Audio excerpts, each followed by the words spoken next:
ಈ ಕಾರ್ಯಕ್ರಮಕ್ಕೆ ತಮಗೆಲ್ಲರಿಗೂ ಕೂಡ ಸ್ವಾಗತ ಸುಸ್ವಾಗತ. 3 ವರ್ಷದಿಂದ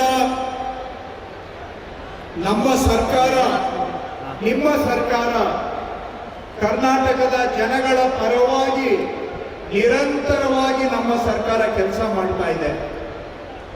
ಅದರಲ್ಲಿ ಕಂದಾಯ ಇಲಾಖೆ ಒಂದು ಭಾಗವಾಗಿ ಜನಗಳ ಜೀವನದ ಮೇಲೆ ಪ್ರತಿನಿತ್ಯ ಒಂದಲ್ಲ ಒಂದು ರೀತಿ ಸಂಪರ್ಕ ಜನಗಳ ಜೊತೆಗೆ ಇರುವ ಇಲಾಖೆ ನಮ್ಮ ಬಳಿಗೆ ಬಂದು ಅರ್ಜಿ ಕೊಟ್ಟು ಅವ್ರ ಕೆಲಸ ಮಾಡಿಸ್ಕೊಳ್ಳೋದಕ್ಕೆ ಹರಸಾಹಸ ಪಡುವುದನ್ನ ಏನಾದ್ರೂ ಮಾಡಿ ತಪ್ಪಿಸ್ಬೇಕು.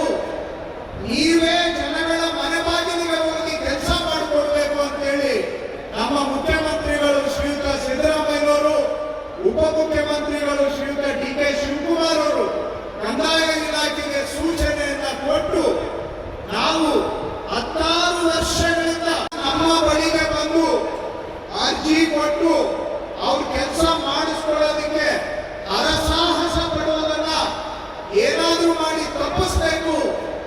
ನೀವೇ ಜನಗಳ ಮನೆ ಬಾಗಿಲಿಗೆ ಹೋಗಿ ಕೆಲಸ ಮಾಡಿಕೊಡ್ಬೇಕು ಅಂತೇಳಿ ನಮ್ಮ ಮುಖ್ಯಮಂತ್ರಿಗಳು ಶ್ರೀಯುತ ಸಿದ್ದರಾಮಯ್ಯನವರು, ಉಪಮುಖ್ಯಮಂತ್ರಿಗಳು ಶ್ರೀಯುತ ಡಿ ಕೆ ಶಿವಕುಮಾರ್ ಅವರು ಕಂದಾಯ ಇಲಾಖೆಗೆ ಸೂಚನೆಯನ್ನ ಕೊಟ್ಟು ನಾವು 16 ವರ್ಷಗಳಿಂದ ಹೇಳ್ತೇವೆ.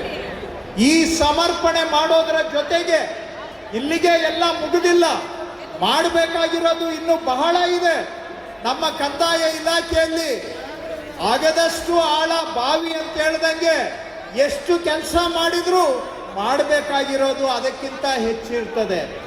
ಇವತ್ತು ಇವುಗಳನ್ನು ಮಾಡಿಕೊಡ್ತೇವೆ ಅಂತ ಸಂಕಲ್ಪ ಮಾಡುವ ಕಾರ್ಯಕ್ರಮನೂ ಹೌದಿದು. ಅದಕ್ಕೆ ಇದು ಸಮರ್ಪಣೆ ಸಂಕಲ್ಪದ ಕಾರ್ಯಕ್ರಮ. ಇದಕ್ಕೆ ತಾವೆಲ್ಲ ಜಿಲ್ಲೆಯ ಮೂಲೆ ಮೂಲೆಯಿಂದ ತಾವೆಲ್ಲರೂ ಕೂಡ ಬಂದಿದ್ದೀರಾ. ವಿಧಾನಸೌಧದಲ್ಲಿ ಹೋಗಿ ಅಧಿಕಾರ ಚಲಾವಣೆ ಅಲ್ಲ, ನಾವು ಕೊಟ್ಟಿರೋ ಅಧಿಕಾರವನ್ನ ಜನಗಳ ಸೇವೆಗೆ ಬಳಸಿ ಅಂತೇಳಿ ನಮ್ಮನ್ನ ಈ ವೇದಿಕೆ ಮೇಲೆ ಕೂರಿಸಿರೋರು ನೀವು ಕೆಳಗಡೆ ಕೂತಿರಬಹುದು, ಆದ್ರೆ ನಾವಿಲ್ಲಿ ನಿಂತಿದ್ದೇವೆ ಅಂದ್ರೆ, ನಿಮ್ಮ ಮುಂದೆ ಮಾತಾಡ್ತಾ ಇದ್ದೀವಿ ಅಂದ್ರೆ ನಮಗೆ ಅವಕಾಶ ಕೊಟ್ಟಿರೋದು ನೀವು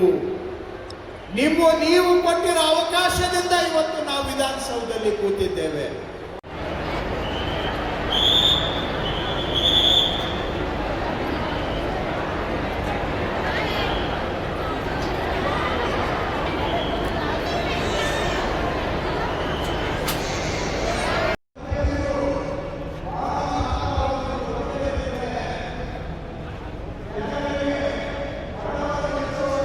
ಮೀಡಿಯಾ